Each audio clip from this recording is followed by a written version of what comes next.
So it's great to be with you all this morning and to see you all here this morning as well.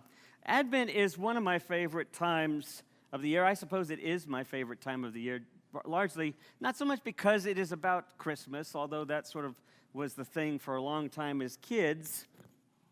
It's around here.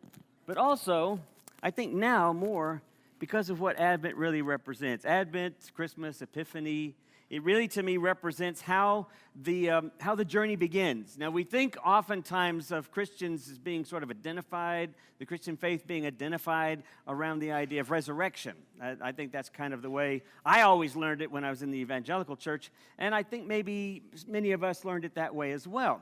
But in fact, to me, this is the beginning. Right now is the beginning. Now, and traditionally, in the Christian church, Advent is the beginning of the church year. Which is interesting, again, because it begins in darkness.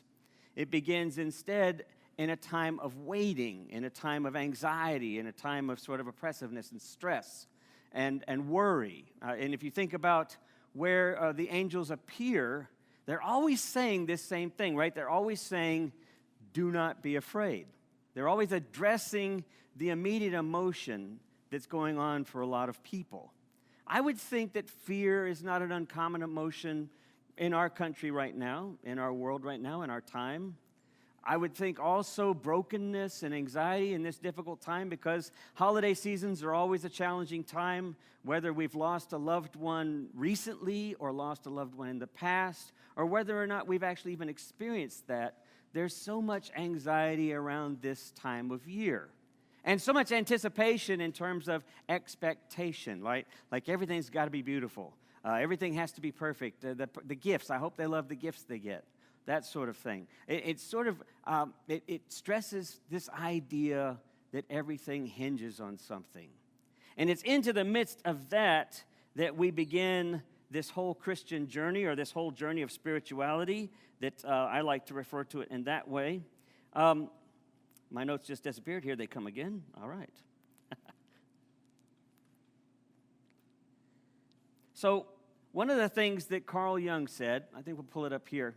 Carl Jung, the sort of the progenitor, the founder of the depth psychology at the turn of the 20th century, he said, the one who looks outward dreams, but the one who looks inward awakens. What I want to suggest during this season of Advent for us is that we learn to pay attention in this time of darkness, in this time of beginning. Darkness, of course, nighttime. We often think of nighttime as a time for sort of finding our place, home, bed, at a friend's place, at a party, somewhere safe. And yet there's always this anxiety that something else could happen at night, right? There's this anxiousness sometimes about, are we going to have fun tonight? Or am I going to get home safe afterwards tonight? The nighttime presents kind of a problem of unknowing, of mystery for us. And so Carl Jung, I love how he says it here when he says, the one who looks outward is dreaming, but the one who looks inward is awakening. This is what Advent offers us a chance to do. It offers us a chance to wake up to our moments and to pay attention. Mary Oliver, who is one of my favorite poets, one of our poets that we often quote in here, she has a wonderful way of putting it in her poem called Yes, No, where she says, how necessary it is to have opinions. I think the spotted trout lilies are satisfied. Standing a few inches above the earth, I think serenity is not something you just find in the world like a plum tree holding up its white petals. The violets along the river are opening their blue faces like small dark lanterns. The green mosses, being so many, are as good as brawny. How important it is, she says, to walk along, not in haste, but slowly, looking at everything and calling out, yes, no. The swan, for all his pomp, his robes of grass and petals, wants only to be allowed to live on the nameless pond. The catbrier is without fault. The water thrushes down among the sloppy rocks are going crazy with happiness. Imagination is better than a sharp instrument. For to pay attention, she says, this is our endless and proper work. It's said that Mary Oliver, when she would go out on her morning walks, and she did morning walks every day, with the anticipation that she would discover something. So she always took a journal with her wherever she went. But what was interesting is that she would plant pencils along the pathway, just in case she forgot one as she was going out, or if the lead broke off. She would always have a pencil somewhere that she could rely on. And then if she was in some unfamiliar area and she was walking around, she would plant pencils almost, she would say, prophetically, with the idea that if someone else saw the pencil, maybe they would have an inspiration to take note. Mary Oliver was always about the important work of paying attention. And this is the work that we have in Advent. This is what I want to suggest to you, that Advent is our invitation to pay attention. We always say it's the time of waiting, the time of anticipation, but there's an aspect of paying attention which is more than simply just kind of looking and noticing things. Last week I talked about gratitude, which was appropriate for Thanksgiving, but gratitude is something else altogether. It is not simply thankfulness. I was trying to talk about this last week, that we simply are thankful, which is it's a good thing. It's not a bad thing to be thankful, but gratitude is more like leaning in. It's more like connecting with, participating in. This way of paying attention is a way of showing gratitude, of leaning into our moments in order to see something else. You think of Zechariah going in as a priest, doing his regular duties, but he's going in because it's his special occasion. It's not something he does all the time, but it's his appointed time to go into the temple and to light the incense while everyone else is outside the temple, because that's where they're supposed to be, of course, until the time of Jesus, when he says the temple walls will fall and everyone will participate in the life of God in the midst of life itself.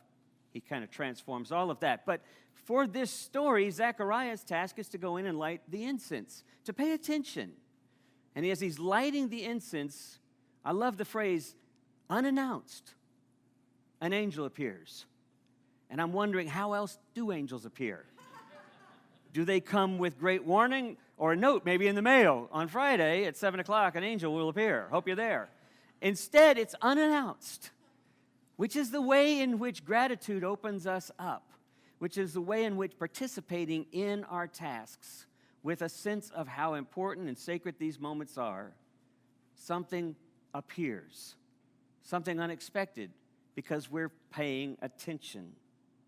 My uncle said this. My uncle would take us out camping, and I've talked a lot about my uncle, but one of the things that he did teach me to do, he would always talk about how you see a thing. When you see a thing, you're looking too hard at a thing, like if you're out looking for deer, or if you're looking for wildlife, and he's going, it's right there in the brush, and you can't see it, and my brother and I are fighting over it, and he says, because you're looking too hard, right? Because you're looking with a kind of a way of saying, why isn't it there? Why isn't it where I'm expecting it to be? And he said, if you'd look around, you'd see more. Well, that's kind of paying attention. When we go camping, he would teach us not to use a flashlight. And he would say something like this. He would say, sometimes a flashlight misses what's really present and only illuminates what you want to see or what you're afraid you might see. Think about it. When you've gone out walking at night, why do you carry a flashlight? Is it because you're trying to make your way? Or is it because you're also afraid of what might be there? And so you're always shining in just one spot or looking around in one spot. And so my uncle would teach us to just turn the lights off altogether and to just allow the darkness to become used to the darkness. And he said, because everything out here is where it's supposed to be. What's missing is your awareness. What's missing is your attention. Everything else is in place. Even mystery has its place. What's missing is our attention. And soon enough, of course, we would learn that if we started being, maybe some of you have tried this, if you've tried to just get adjusted to the darkness, you begin to see the light that actually arises in the midst of the darkness. Things are actually illuminated. There's only been one time in my whole life, aside from hiding in a closet. That would mean a closet within a closet, because even light comes from under that. But aside from that, the only time I've ever been in darkness where it was pitch black dark and you couldn't see even your hand in front of your face was once when I was in the midst of the deep part of Belize in the rainforest, deep within the rainforest in a small hut. And when they turned out the lights, or when they blew out the fires and put out the fires and the candles, it was pitch dark. You couldn't see anything for about an hour or two. And then you saw what happens when the early dawn starts to crack, even before dawn starts to arise. You see even that. It's interesting to me that birds, how many of you get up at the crack of dawn? How many of you get up before the crack of dawn? It's interesting that when you get up early enough, you start hearing birds singing. And there's a theory that ornithologists, am I getting that right? Ornithologists? I'm having a mind freeze for a moment. But it's interesting that many ornithologists think that the reason why that is because under the cover of the early dawn, they're not seen as much. They're harder to pick out. And so that gray against their wingspan and such, they can't see them singing out to one another as the others listen. But I think it's also something else. I think that bird's song at the break of day reminds us that what brings light is often paying attention in that darkness, is often being present in that darkness, is often finding a level of comfort. Another way of thinking of grace, when we talk about grace, is to think of givenness of life. We said grace at Thanksgiving, right? Some of us. We said grace at Thanksgiving. We often think of it as what we're thankful for. We thank God for these things and this meal and such, and the people that prepared it for our lives and our friends. There's another aspect of grace which is really about the givenness of life even in the midst of the darkest times in our lives. It's as if God is saying, or the Great Spirit, if you want to call it that, or the ground of our being, if you'd like to call it that. It says at our birth, and we're going to be thinking about our birth stories in the coming weeks because, of course, that's what we're celebrating. It's as if God is saying, okay, you're here. Welcome, congratulations. Here you are, welcome to the planet, the place and time. This is a mystery. But it's a mystery to live and to dance. Todd said you felt like dancing. To dance and to be until you can't anymore. Welcome to this space at your birth. But it wouldn't be the same without you. It's amazing and beautiful, and terrifying things will surely happen. But you're not alone because we're all in this together. All of us, with all of it. Dancer on the floor, and the bouncer at the door, the flower on the wall, the one who cleans the hall, and the one who makes music out of it all. We're all part of this. Welcome. It's a beautiful mess. There's no guarantees except that we are here in this moment right now. How do we experience the grace in life fully without being present, even in the darkness, with gratitude? Gratitude is learning to lean into these moments, to pay attention deeply, and to try to find a way to draw out something new, to being open to that. In the poet voices of the Psalms 137, there's that wonderful text that you hear the Hebrews who are in Babylonian exile, right? Hundreds of years before Christ. And they're crying out, they're saying our captors are asking us to sing songs of Zion, to sing songs of hope, to sing songs of peace, to sing songs of our place. We're in captivity, and our captors are telling us, sing songs. How can we sing a song? And this is what I was reminded of when I read that again this last week from Psalms 137. I remember hearing Ross Gay, the African-American poet who wrote this in his book called The Book of Delights. I've talked about it in the past. He says, people will ask me, how can I think of delight at a time like this that we're in right now? How can I think of delight? And he says, well, what better time and what more important task than to look for delight when delight and joy seems lost? Does it make sense? Does that resonate at all with you? How do you find delight in the darkest moments? How do you find hope when things seem hopeless? Now, perhaps we're saying, maybe what Advent story says is just wait. God will come and fix it. But what I'm suggesting is, no, what Advent says, things come unannounced, so pay attention.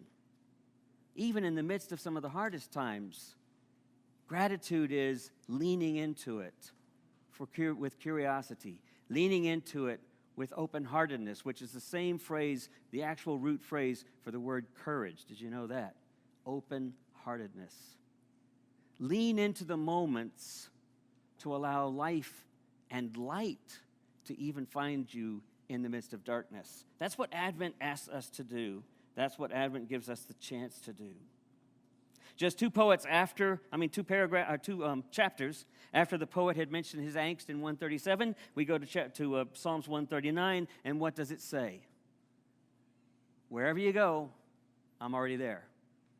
You can go to the depths of hell, I'm there. You can go to the heights of the heavens, I'm there. Wherever you are in the midst of life, I'm already there. Even before you were born, I was there. It's as if God, mystery, life with a capital L, is saying, welcome. This isn't going to be easy. If you think it is, you're not living right. But what's at the heart of all of it is this creative love that's inviting us to pay attention. And so in this season of Advent, what I invite you to do is to pay attention as the nights get longer. To pay attention even in the midst of things happening around the world, even in the midst of the violence or the hate crimes or the divisiveness that we still experience in our political scene, or when economic times seem like a struggle. All of that is a distraction for what really is calling us at these times.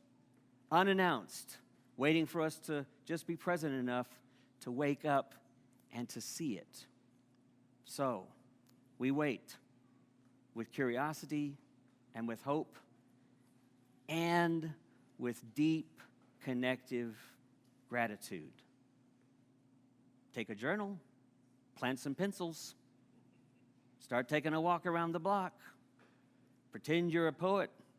Pretend you're an architect. Pretend you're a sociologist. Pretend you're a painter. Pretend you're a philosopher. Pretend that you're a psychologist, or even better, a journalist, and you don't want to miss a thing. Happy Advent.